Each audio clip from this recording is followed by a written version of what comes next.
YS Jaganmohan రెడ్డికి warning ఇచ్చిన చంద్రబాబు. ఎందుకంటే రీసెంట్‌గా మనం చూసాం కూటమి ప్రభుత్వం అధికారంలోకి వచ్చిన తర్వాత ఒక్కసారి కూడా అసెంబ్లీకి రాని వ్యక్తి ఇప్పుడు ప్రజా సమస్యలపై పోరాటం చేస్తున్నాడట.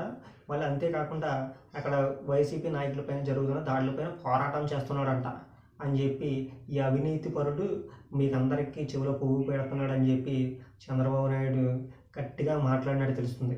అంతేకాకుండా సెన్సేషనల్ కామెంట్లు కూడా చేసినట్లు తెలుస్తుంది. ఎందుకంటే వైఎస్ జగన్మోహన్ రెడ్డి సమస్యలపై పోరాటం చేస్తానని చెప్పారు.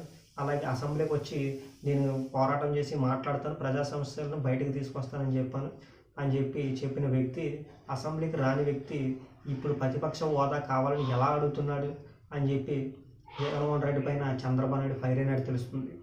అలాగే స్పీకర్ను కూడా వైఎస్ఆర్ పార్టీ వాళ్ళు ప్రతిపక్ష హోదా కావాలని చెప్పి అడగడం జరిగింది. అంతేకాకుండా కోర్టుకు కూడా వెళ్ళడం జరిగింది. అయితే కోర్టు తీర్పు అనుకూలంగా ఉందా లేదా అనేది అయితే మనం వేచి చూడాలి. ఎందుకంటే జగన్మోహన్ రెడ్డి 11 సీట్లు మాత్రమే ఉన్నాయి.